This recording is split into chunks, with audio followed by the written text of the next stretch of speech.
Kalau cicak katanya harus dibunuh. Memang betul ada hadis tentang diperbolehkan membunuh cicak. Namun saya tanya balik, apakah Allah ciptakan tangan kita untuk membunuh? Yang jadi pertanyaan, kenapa rumahnya banyak cicaknya? Cicak ini adalah gelombang energi yang membaca energi negatif. Dari mana energi negatif tersebut? Dari penghuninya. Ya. Jadi cicak itu karena menangkap energi negatif. Dari mana energi negatifnya? Dari penghuninya. Masjid banyak cicaknya. Banyak masjid banyak cicaknya. Kenapa di masjid itu banyak cicaknya? Sedangkan di masjid lain tidak banyak cicaknya. Masjid yang banyak cicaknya, masjid yang di dalamnya sering itu berantem. Antara pengurus dengan jamaah. Antara kelompok ini dan kelompok itu. Nggak mau bersaf bersama. Nggak pengen diimamin dengan kelompok ini. Pengennya imamnya kelompok itu. Banyak kan masjid kayak gitu. Makanya cicaknya banyak. Rumah di dalamnya sering terjadi pertengkaran. Cicaknya banyak. Apalagi rumah di dalamnya ada perkara riba. Banyak banget cicaknya. Iya, masa iya tangan kita diciptakan untuk membunuh? Kan enggak. Emang tega ngebunuh cicak? Hanya anak kecil yang tega, karena mereka belum tahu. Ya, makanya jangan dibunuh. Ada cicak istighfar, ya Allah, keburukan apa yang ada di dalam keluarga ini, hamba mohon ya Allah segala keburukannya ampuni. Udah, nanti cicaknya sedikit demi sedikit hilang. Apalagi kitanya memperbaiki hubungan kita dengan orang satu rumah. Hilang nanti. Itu ya. Seperti itu ya teman-teman ya. Nah, ini ada satu lagi ilmu yang sangat luar biasa. Di mana ilmu ini dengan kita menyatu dengan alam semesta, ilmu ini bisa menjadi ikhtiar untuk menyembuhkan berbagai macam penyakit. Ya, berbagai macam penyakit. Kemudian ilmu ini bisa untuk membersihkan segala kotoran, baik segala yang kotor, segala yang buruk, segala yang tidak baik, segala mengganggu, segala sebab sakit, segala penyakit, bahkan gangguan gaib. Bisa menyempurnakan kembali sel-sel tulang kita, sendi kita, syaraf kita, seluruh organ dalam tubuh kita itu bisa sempurna lagi. Mau tahu nggak terapi apa itu? Mau tahu nggak teman-teman? Atau teman-teman udah ada yang tahu? Satu terapi bisa jadi ikhtiar menyembuhkan berbagai macam penyakit. Terapi ini kita berkolaborasi dengan alam semesta. Ini dahsyatnya luar biasa teman-teman. Dahsyatnya luar biasa. Menyembuhkan berbagai macam penyakit. Bahkan menyempurnakan kembali struktur jaringan tulang kita, sendi kita, syaraf kita, seluruh organ dalam tubuh kita. Nah, sebagian udah yang tahu ya, namanya mandi air garam. Ingat, tapi bukan garam rukiah ya, bukan garam rukiah. Mandi air garam itu bisa dijadikan ikhtiar menyembuhkan berbagai macam penyakit. Bahkan bisa mengeluarkan kotoran syariat dan hakikat. Bukan hanya itu, mengeluarkan segala yang kotor, yang buruk, yang tidak baik, yang mengganggu asbab sakit penyakit, bahkan gangguan goib. Itu mandi air garam teman-teman. Udah pada tahu mandi air garam itu kayak gimana? Garamnya khusus tapi ya, garamnya khusus. Gak bisa pakai garam dapur, pakai garamnya garam khusus. Ya, tuh ya, sebagian udah pada tahu ya, karena mandi air garam itu dahsyatnya luar biasa teman-teman. So, yang stroke belum sembuh-sembuh, udah istighfarnya udah banyak, ibadahnya udah diperbaiki, tapi penyakitnya belum sembuh, sok lakukan terapi garam. Ya, lakukan terapi garam. Ya, kemudian sholat males, sholat lupa rokaat, banyak pikiran, kekhawatiran, ketakutan, kecemasan, hidup selalu diisi dengan ketakutan, kekhawatiran, kecemasan, sok mandi air garam. Mandi air garam. Penyakit udah ikhtiar kemana-mana enggak sembuh-sembuh, sok mandi air garam. Mandi air garam teman-teman. Ya, gimana cara mandi air garamnya? Pertama, pastikan teman-teman punya garamnya dulu. Silakan teman-teman beli ke pasar, beli di warung terdekat. Namanya garam laut atau garam kerasak, garam gerosok, garam yang gede-gede. Silakan teman-teman beli sendiri di pasar. Beli sendiri di warung-warung terdekat yang masih ada. Jangan beli garam rukiah. Ya, beli garam rukiah itu pembodohan. Silakan beli ke pasar garam sendiri. Ya, beli garam sendiri di pasar. Bebas mereknya apapun bebas. Yang penting asli dari laut, asli air laut. Butirannya gede-gede. Ya, mau warnanya kuning kayak, mau warnanya coklat, mau warnanya bening, silakan. Garamnya gede-gede. Kristalnya gede-gede. Tahu kan garamnya? Ya, bukan garam dapur yang halus, bukan, itu bukan garam, itu kimia. Yang namanya garam itu air laut. Ya, yang asli dari air laut. Ya. Tuh, nanti kalau teman-teman udah punya garamnya, teman-teman campurkan di bak mandi. Nah, berapa banyak? Tergantung ukuran baknya. Kalau ukurannya besar, kasih 5 sendok atau 7 sendok. Kalau baknya sedang ya kasih 3 sendok atau 5 sendok. Atau kalau baknya kecil cukup 1 sendok atau 3 sendok. Nah, nanti kalau airnya sudah dikasih garam, tinggal diaduk. Nah, ngaduknya itu ada caranya. Bukan asal-asalan. Bukan asal diaduk kayak gini, bukan asal muter, bukan. Caranya itu diputar ke kiri. Jadi cara ngaduknya itu diputar ke kiri. Kenapa diputar ke kiri? Karena kiri adalah putaran akhirat, kanan adalah putaran dunia. Kiri adalah putaran alam semesta, putaran hakikat. Putaran dunia sebagaimana putaran jarum jam, itu ke kanan putaran dunia. Ya.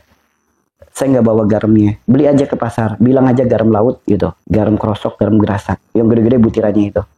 So, kemudian putaran ke kiri itu putaran hakikat. Putaran alam semesta. Kalau teman-teman nggak percaya, teman-teman ember aja deh. Ember aja. Tempat wudhu itu kan biasanya ada juga yang pakai ember. Atau wastafel deh. Wastafel ditutup rapat. Ya, dipasang penutupnya. Dipenuhi airnya. Ambil penutupnya. Secara otomatis air itu akan habis dan membentuk pusaran. Pasti pusarannya ke kiri. Kalau nggak percaya, buktikan. Ya, kalau nggak percaya, buktikan. Atau teman-teman silakan main ke sungai, main ke laut. Lihat pusaran air. Dia memutar ke kiri. Kalau nggak percaya, buktikan. Ya. Buktikan. Tuh, kemudian teman-teman pernah melihat balap MotoGP, Formula One, sepatu roda, balap sepeda, balap lari, dan lain sebagainya. Yang profesional, pasti putaran sirkuitnya ke kiri. Pasti ke kiri. Kenapa nggak ke kanan? Andaikan ke kanan, orangnya bisa mati. Kenapa bisa mati? Karena pembuluh darah bisa pecah. Melawan hukum gravitasi bumi. Karena alam semesta itu putarannya ke kiri, bukan ke kanan. Ke kiri.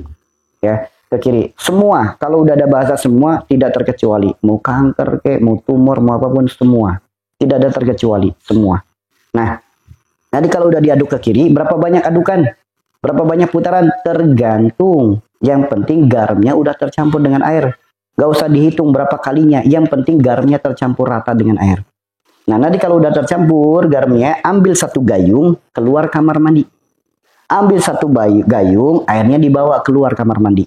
Doakan air yang digayung di luar kamar mandi. Doakan di luar kamar mandi. Doakan di luar kamar mandi. Supaya tidak gagal paham ya. Saya ulang-ulang, doanya itu di luar kamar mandi. Doanya gimana? Baca 3 surat kul. Ya, baca 3 surat kul. Boleh kulhu, baca kulhu, kul falak, kunas. Baca Al-Fatihah ditutup dengan ayat kursi masing-masing 1 kali. Yang mau dicatat silakan. Baca 3 surat kul. Kul huwallah, kul a'udzu birabbil falaq, kul a'udzu birabbin nas. Lalu baca Al-Fatihah ditutup dengan ayat kursi. Ya, ditutup dengan ayat kursi masing-masing 1 kali. Setelah itu doakan airnya. Doakan airnya, doakan airnya. Doa itu bahasa kita, bahasa hati kita. Bagaimana doanya? Yang penting kita mohon kepada Allah, barakallahu rahwani. Yang penting kita mohon kepada Allah agar air garam ini jadi wasilah jalan sehat, wasilah jalan sembuh segala penyakit kita, pembersih segala kotoran dalam tubuh kita. Bagaimana doanya? Bismillahirrahmanirrahim. Ya Allah, hamba memohon kepadamu. Dengan air, engkau jadikan sumber kehidupan. Dengan garam, engkau jadikan sumbernya rasa. Hamba mohon kepadamu, ya Allah, jadikanlah air garam ini jalan sehat, jalan sembuh segala penyakit-penyakit hamba. Pembersih segala kotoran syariat dan hakikat dalam tubuh hamba. Wahai air garam saudaraku, menyatulah denganku. Jadilah obat segala penyakitku, kesembuhan segala sakitku. Bersihkan segala kotoran syariat hakikat dalam tubuhku. Dengan berkahnya salawat hamba bermunajat, la ilaha illallah Muhammad Rasulullah, baca Al-Fatihah, tiupkan. Nah, air yang sudah didoakan, ingat kata-katanya nggak mesti harus sama persis dengan saya. Yang pada intinya mohon kepada Allah agar air garam ini sebagai jalan sehat, jalan sembuh penyakit kita. Pembersih segala kotoran syariat hakikat dalam tubuh kita. Air yang digayung sudah didoakan, masukkan ke bak mandi. Campurkan lagi, ingat adab dalam mandi. Jika Anda laki-laki, 1 wilayah ditutup. Jika Anda perempuan, 2 wilayah ditutup. Ya, wilayah itu insya Allah udah pada tua, pada paham. 1 wilayah itu apa, 2 wilayah itu apa. Kemudian, mandi dengan awali dengan guyur kaki kanan.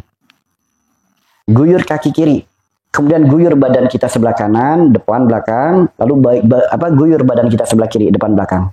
Lalu guyur kepala kita. Kalau semuanya udah basah, ini ada ilmu yang sangat luar biasa, teman-teman. Kalau semuanya sudah basah, ada ilmu yang sangat luar biasa. Usahakan usap seluruh tubuh kita dengan telapak tangan dan jari jemari kita. Usahakan semuanya terusap. Dari mulai celah-celah rambut, mata, telinga, hidung, mulut, kemudian ke leher, kemanapun celah-celah jari tangan, jari kaki, semua sampai ke bawah. Usahakan terusap telapak tangan dan jari jemari kita.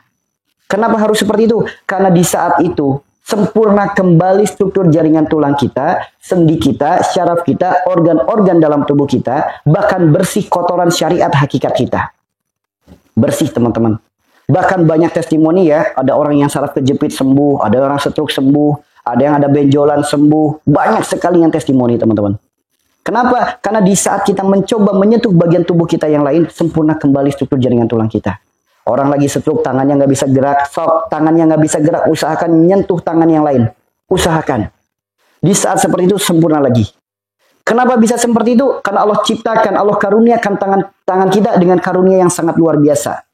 Ya, wujudku Adam, wajahku sinar rembulan, mataku matahari, di pundakku bintang, wujudku ciptaannya, wajahku karunianya, tanganku bimbingannya. Jadi ini tuh bimbingan Allah.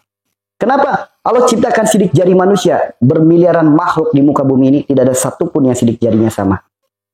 Allah ciptakan tangan kita dengan jari jemari masing-masing ada 5. Di mana setiap ruas jari, setiap jari memiliki ruas. Setiap ruasnya, titiknya kita hitung. Dari kelingking sampai ibu jari, jumlahnya 33. Sebagaimana 33 kalimat tasbih. Bahkan telapak tangan kita, ini membentuk garis. Garis ini membentuk angka Arab. Ini angka 8, ini angka 1. Ini pun sama, ini angka 1, ini angka 8. 1881 jika dijumlah 99. Sebagaimana 99 Asmaul Husna. Waalaikumsalam.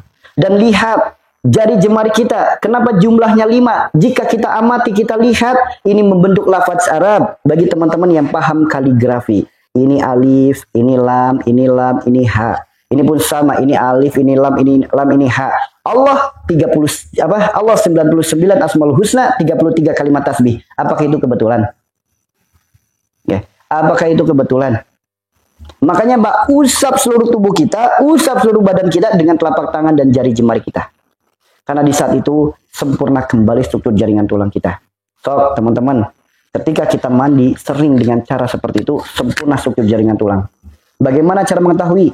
Maksudnya sempurna struktur jaringan tulang itu apa? Nggak ada saraf kejepit, nggak ada stroke, nggak ada pengapuran, nggak ada radang sendi, nggak ada asam urat. So, pertama, yuk teman-teman jarinya seperti ini. Bisa nggak ujung jari kita menempel telapak tangan? Bisa nggak nempel telapak tangan? Kalau bisa nempel, ini tanda tidak ada asam uratnya tidak tinggi. Ya kalau nempel seperti ini. Namun kalau ngebuka berarti asam uratnya tinggi. Apalagi ngebuka nggak bisa nekuk, itu tinggi banget. Ya kalau bisa nempel berarti tidak ada asam urat. Maksudnya asam uratnya tidak tinggi. Kemudian gerakin. Sakit nggak? Kalau sakit berarti ada rematik. Kalau nggak sakit berarti aman. Ya sekarang lihat lagi. Posisi badan seperti ini, ya. Tangan arahkan ke belakang. Udah. Kemudian satukan tangannya. Bisa seperti ini enggak? Kalau bisa seperti ini dengan rapat, itu tanda tidak ada pengapuran, tidak ada radang sendi, tidak ada asam urat, tidak ada rematik. Sok, teman-teman. Nah, kalau rutin aja mandi dengan cara seperti itu, insya Allah aman dari hal-hal seperti itu. Yang tadinya pakai kaos sulit, tangan nggak bisa diangkat. Kan ada tuh orang-orang usia nambah dikit, tangan nggak bisa diangkat. Nggak bisa pakai baju. Kesulitan. Nah, itu kenapa? Struktur jaringan tulangnya sudah bermasalah. Oke? Struktur jaringan tulangnya sudah bermasalah. Maka hayu yang mengalami hal itu segera mandi. Dengan cara seperti tadi ya. Nah, kemudian setelah semuanya udah diusap, baru kita pakai sampo, baru pakai sabun. Ya, usahakan pakai sampo dan pakai sabun. Pakai. Waalaikumsalam, Om Pu. Ya, pakai sampo, pakai sabun. Usahakan semuanya terkena sampo dan sabun. Ya, kalau udah, baru dibilas. Itu cara mandinya teman-teman. Ya, airnya air panas apa air biasa? Air biasa, jangan air panas. Air panas ketemu garam sifatnya keras, nanti di kulit jadi kaku. Pakai air biasa. Ya, pakai air biasa. Gitu ya teman-teman ya. Tuh.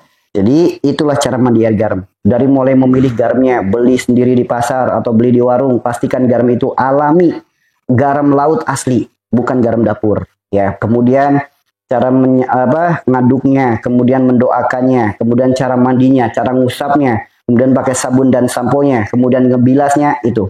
Ketika melakukan rangkaian seperti itu, jangan kaget. Kalau setelah mandi air garam, badan langsung nggak enak. Mual, merinding, diare, itu jangan kaget. Ya, itu jangan kaget teman-teman.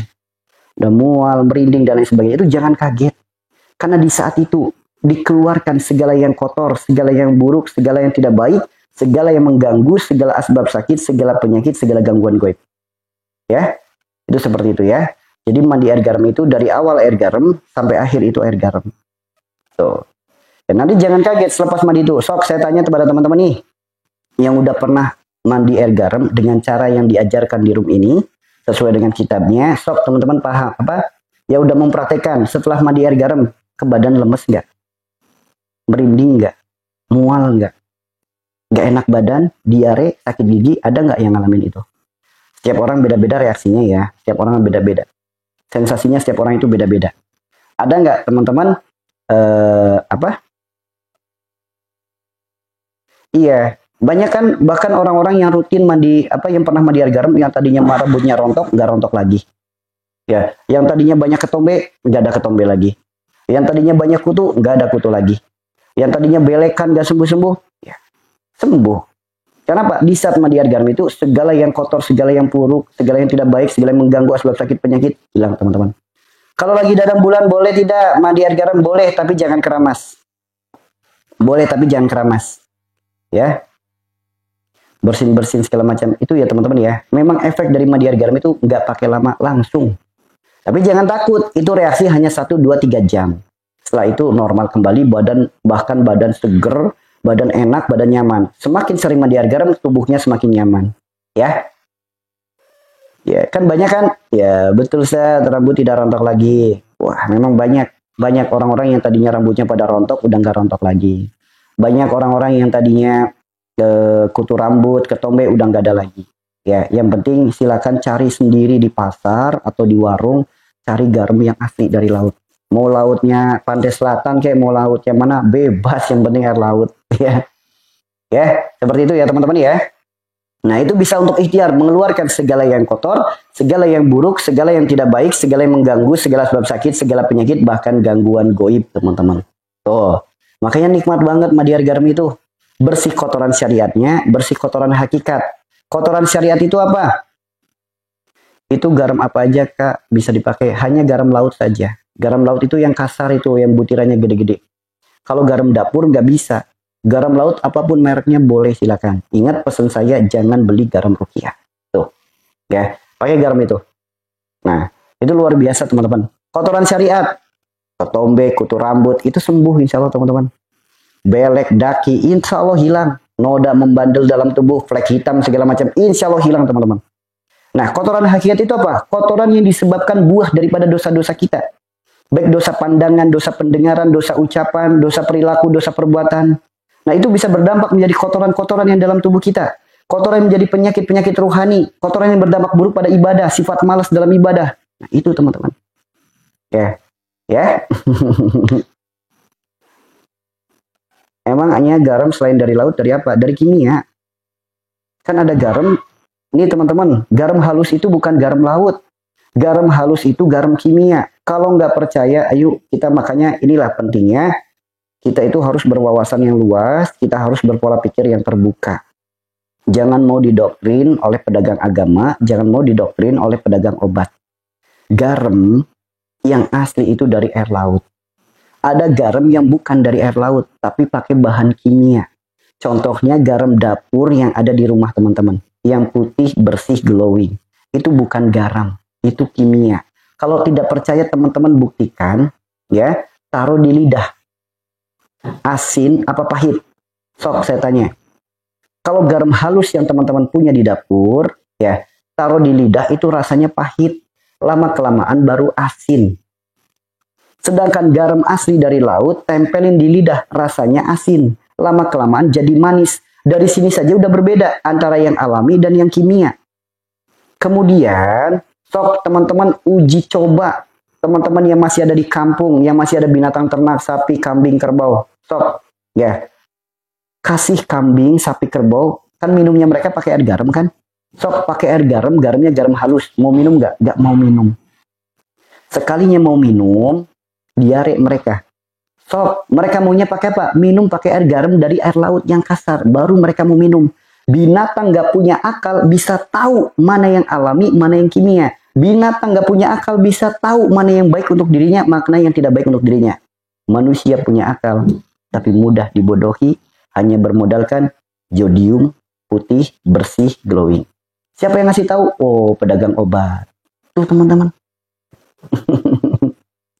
Ya, seperti itu. Makanya harus, ya, sama. Teman-teman tahu nggak sih bedanya garam halus dengan garam kasar? Garam halus itu garam yang putih bersih glowing. Tuh. Halus garamnya. Ya, halus garamnya. Kalau garam kasar yang butirannya gede-gede. Ibu-ibu harusnya tahu garam halus dan garam kasar itu bedanya apa. Kita nggak usah bicara merek. Nggak usah bicara merek. Intinya garam halus dan bicara apa garam kasar. Paham teman-teman? Ya, ini pentingnya ya. Bagusnya kapan mandi garam? Nah, mandi air garam itu bisa dilakukan kapanpun, kecuali di waktu yang memang dilarang untuk mandi. Siapa yang melarangnya? Rasulullah. Siapa yang melarangnya? Medis. Ya, saya punya garam yang kotak, nggak apa-apa kotak. Medis maupun dalam sebuah hadis, mandi dari waktu maghrib sampai pertengahan malam itu adalah waktu mandi yang harus dihindari. Ya, mandi dari maghrib sampai pertengahan malam itu waktu yang harus dihindari. Kenapa? Karena di saat itu imun tubuh kita sedang lemah, pressure tubuh kita sedang naik, pori-pori kita sedang terbuka. Kalau kita mandi di jam itu akan cenderung penyakit dalam. Salah satunya paru-paru basah, asam urat, rematik dan lain sebagainya. Makanya mandi dari waktu maghrib sampai jam 12 malam tidak diperbolehkan. Ya, kecuali darurat banget. Nah, itu mungkin boleh sekali gitu. Tapi kalau tiap hari jangan. Kapan waktu mandi terbaik?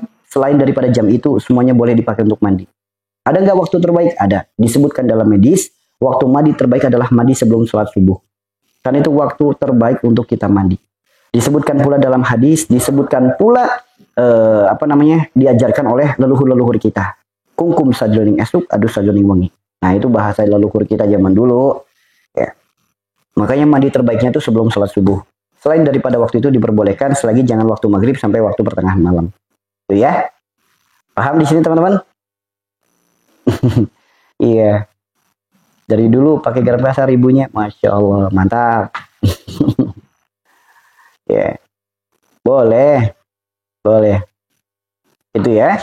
Paham di sini? Barokallah, ya TSG, barokallah. Keren ya. Barokallah. Garam Himalaya boleh. Garam Himalaya boleh, karena garam Himalaya itu dari laut. Ya. Ujung-ujungnya cari uang, dibalut dengan bahasa gurah dan hadis. Betul, itu pedagang agama. Kalau di sini bukan pedagang agama itu ujung-ujungnya jualan garam rupiah. Itu namanya pedagang agama. Kalau di sini nggak ada yang bayar, kalau di sini semuanya gratis. Semua yang berobat ke tempat kami semuanya gratis, nggak ada yang dimintai bayaran. Yuk, hati-hati dengan prasangka. Prasangka buruk Anda adalah keburukan yang ada dalam hati Anda. Ya, paham teman-teman? Nah, ini siapa tadi? Namanya Sumantri. Wow, namanya mantri ini. Jangan ada prasangka buruk, teman-teman. Jangan ada prasangka buruk. Ingat, tubuh kita itu bagaikan sebuah wadah. Jika wadah isinya kopi, maka keluarnya akan kopi. Jika wadah isinya teko, maka keluarnya jika wadah isinya susu, keluarnya akan susu. Sesuatu yang keluar dari dalam itu adalah apa? Isinya. Contoh, nggak mungkin orang hatinya baik, keluarnya baik. Nggak mungkin orang hatinya baik, keluarnya buruk, nggak mungkin. Nggak mungkin orang hatinya buruk, keluarnya baik, nggak mungkin. Prasangka kita itu adalah cerminan hati kita. Prasangka buruk kita itu adalah cerminan hati kita. Karena nggak mungkin teko isi kopi, keluarnya susu. Hati-hati, jangan suka prasangka buruk. Gitu ya teman-teman ya. Itulah yang namanya mandi air garam teman-teman. Ya. Tentang mandi air garam ada yang ditanyakan teman-teman? Sok yang tadi pada julid-julid masih ada nggak? Masih ada nggak? Sok tampil atuh dah. Bukan apa-apa, kami menghindari perdebatan. Namun memang ada saatnya orang-orang seperti itu harus dicerahkan. Ya, kalau muntah-muntah loyo terus muka kayak gosong hitam itu kenapa Ustaz? Mohon solusinya banyak. Sok mandi air garam aja. Mandi jam 1 malam boleh. Boleh teman-teman. Boleh. Pakai garam bata? Boleh. Boleh. Sudah sering mandi air garam? Gimana? Kak Yati, gimana? Mandi air garam enak gak? Gatel nggak Ustaz mandi air garam? Enggak. Kalau garamnya alami nggak gatel. Nggak gatel. Garam dolphin, saya nggak tahu garam dolphin. Ya, saya nggak tahu garam dolphin. Alhamdulillah semakin glowing, cie. Kalau tiap hari nggak apa-apa, nggak apa-apa. Semakin sering mandi air garam, semakin efeknya semakin nyaman menurut tubuh kita. Ya, mandi garam kenapa? Ya kan orang lagi head emang nggak boleh keramas. Orang lagi head itu nggak boleh mandi keramas. Tuh, saya autoimun 3 bulan sempat lumpuh. Mohon didoakan agar bisa sembuh total. Bismillah. Semoga Allah karuniakan kesadaran akan sebuah kesalahan. Dari kesadaran akan melahirkan taubat. Dari taubat akan melahirkan terus memperbaiki diri. Dari memperbaiki diri akan menjadikan asbab jalan kesembuhan yang berkah. Tuh, ya.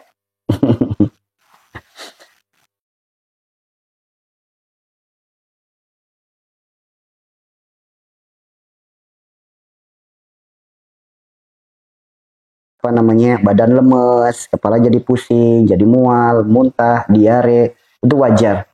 Itu efek itu wajar. Karena apa? Ada keluarnya kotoran syariat, ada keluarnya kotoran hakikat. Itu wajar teman-teman. Ya, wajar. Itu keluar kotoran syariat, itu keluar kotoran hakikat. Kotoran syariat itu kotoran yang kelihatan mata. Kotoran hakikat, kotoran yang tidak terlihat oleh mata. Biasanya efeknya demam. Itu biasanya seperti itu. Atau mual, atau diare. Itu biasanya seperti itu.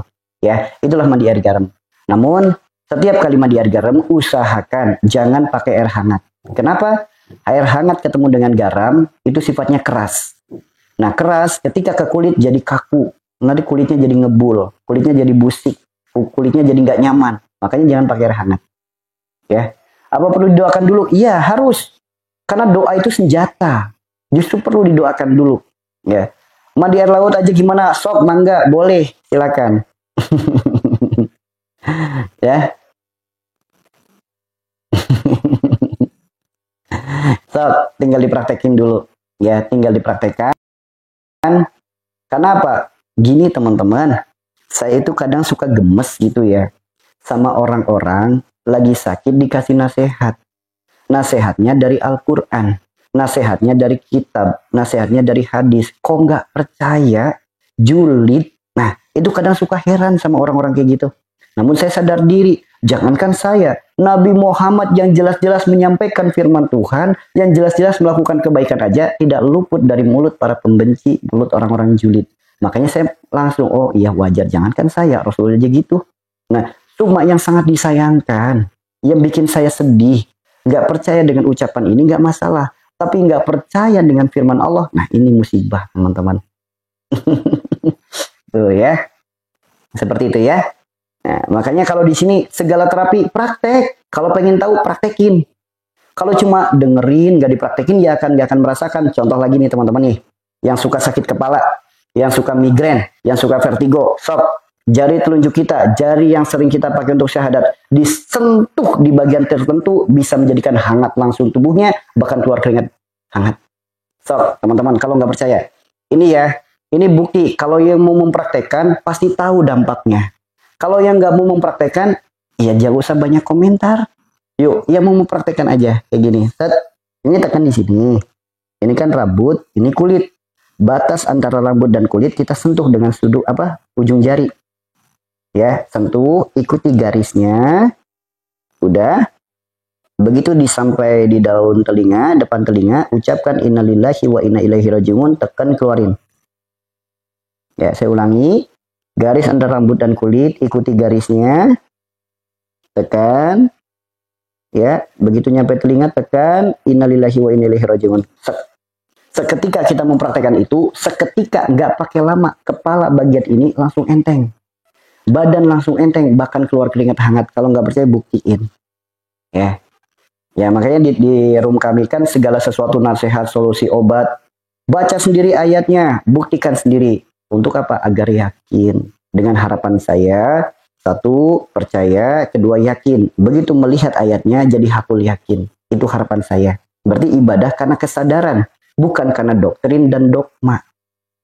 Ya, so, ini pun bisa yang sebelah kirinya. Set, ikutin garisnya, tekan, ucapkan innalillahi wa inna ilaihi rajiun, tarik.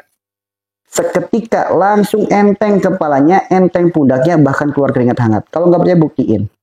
Buktiin. Ya. Udah diperhatiin belum teman-teman?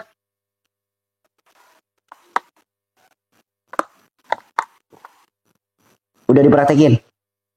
So, langsung sendawa, keluar keringat hangat, badan segar, udah diperhatiin? Ya, mempraktekkan, merasakan. Makanya setiap materi yang ada di room ini, praktekin. Supaya kita bisa merasakan benar atau tidak ilmu yang disampaikan di room ini. Gitu ya. Sehingga kita beragama itu dengan kewarasan, dengan kesadaran, bukan karena doktrin dan dogma. Itu baru namanya orang Islam. Udah diperhatiin? Enak gak ke badan? Enak? Saya pun mempraktekkan semua, alhamdulillah, masya Allah. Ya, itulah tentang mandi air garam. Ya, tentang mandi air garam. Tentang mandi air garam ada yang mau ditanyakan nggak teman-teman? So, saya tanya tentang mandi air garam, ada yang mau ditanyakan? Boleh. Enak kan? Tuh, saya aja langsung keringetan tuh. Langsung keluar keringat.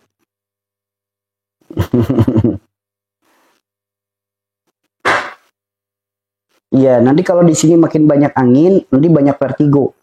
Sering sakit kepala, sering vertigo. Pundak sering berat. Tuh, makanya dengan hal yang sangat sederhana. Setiap hari garam diganti baru ya? Iya. Jadi kalau bisa air yang sudah kita pakai kuras. Kecuali kita pakai di bak mandi yang besar untuk satu keluarga. Itu nggak apa-apa. Kan nanti tertambahan lagi air keran kan tambahin lagi. Kalau yang kasih garam sekali terus buat mandi sekeluarga bisa, boleh. Ulang surat apa aja yang dibaca. Yang pertama baca 3 surat kul. Yang pertama itu kul huwallah, yang kedua kul a'udzu birabbil falaq, yang ketiga kul a'udzu birabbin nas. Baca 3 surat kul itu. Kemudian baca Al-Fatihah ditutup dengan ayat kursi masing-masing 1 kali. Ya. Ingat ya, saya ulangi 1 kali lagi. Pastikan teman-teman beli garam yang kasar, garam laut di warung-warung terdekat, warung-warung tetangga atau di pasar. Yuk masukin garamnya ke dalam bak mandi sesuai dengan ukuran baknya. Kalau ukuran baknya besar kasih 5 sampai 7 sendok, kalau baknya sedang 3 sampai 5 sendok, kalau baknya kecil cukup 1 sendok atau 3 sendok. Nah, nanti ketika udah dicampurkan, diaduk, ngaduknya ke kiri sebagaimana putaran akhirat, putaran hakikat, putaran tawaf, putaran alam semesta. Tadi udah dijelaskan ya, putaran ke kiri itu maknanya apa. Kemudian air yang sudah dicampur dengan garam, ketika garamnya sudah tercampur, ambil air garamnya 1 gayung, keluar kamar mandi. Doakan airnya di luar kamar mandi. Bagi teman-teman yang mau merekam doanya, silakan. Saya tidak mengulangi lagi nantinya. Ya 1 kali lagi, yang mau merekam doanya silakan. Doanya tidak mesti harus sama persis dengan saya. Yang pada intinya mohon kepada Allah agar air garam ini jadi jalan sehat, jalan sembuh segala penyakit. Pembersih segala kotoran syariat dan hakikat. Ya, itu ya teman-teman ya. Bagaimana doanya? Bismillahirrahmanirrahim.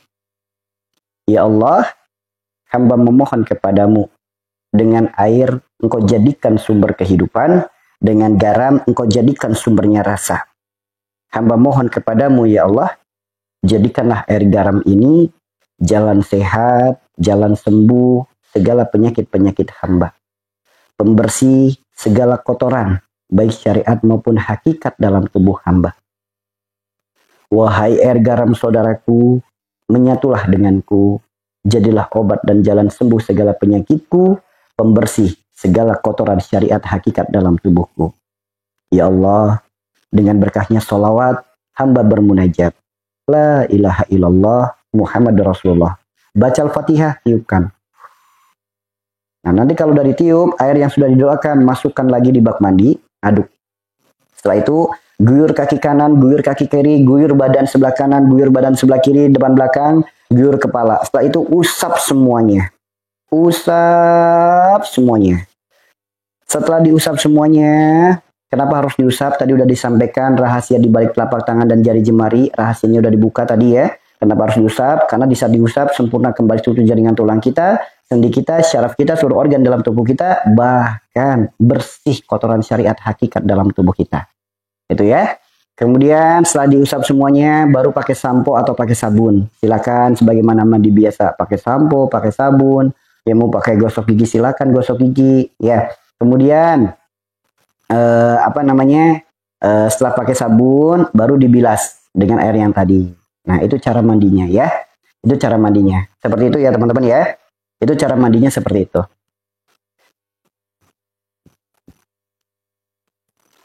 Itu cara mandinya seperti itu ya teman-teman ya. Itu insya Allah teman-teman. Badan nggak pakai lama. Memang awal mandi badannya nggak enak. Ada sakit, ada pegel-pegel, ada diare, ada muntah, ada keringat dingin. Pokoknya nggak enak banget awal-awalnya. Nggak enak banget. Bahkan ada sampai diare, sakit gigi, muntah itu ada. Itu jangan khawatir, itu hanya fase pembersihan. Kurang lebih 1-3 jam kurang lebih, nggak lama kok. Setelah itu langsung rutin aja terapi mandi itu seger banget ke badan. Yang tadinya rambut pada rontok, nggak rontok lagi. Yang tadinya ketombenya banyak, udah nggak ada ketombe lagi. Yang tadi kutunya rambutnya banyak, nggak ada kutu rambut lagi. Yang tadi mungkin banyak daki-daki yang membandel, sok bersih. Yang tadinya banyak flek-flek di wajah, sok glowing. Sok kalau nggak percaya teman-teman. Itu ya. Ya, silakan teman-teman praktekin seperti itu. Nanti kalau udah dipraktekin nyaman banget ke tubuh. Nyaman banget teman-teman. Ya, nyaman banget. Sok mangga. Bisa, tinggal dipraktekin. Tapi jangan kaget. Nanti usahakan setelah mandi air garam, usahakan pakai lotion. Supaya Pak mengurangi efek-efek seperti tadi. Karena efek mandi air garam itu bikin badan gak enak. Gak enak. 1, 2, 3 jam itu gak enak banget ke badan. Nanti bisa muntah, bisa Pak muntahin aja. Karena itu salah satu jalan sembuhnya. Atau mungkin badan demam, udah gak apa-apa nikmatin aja.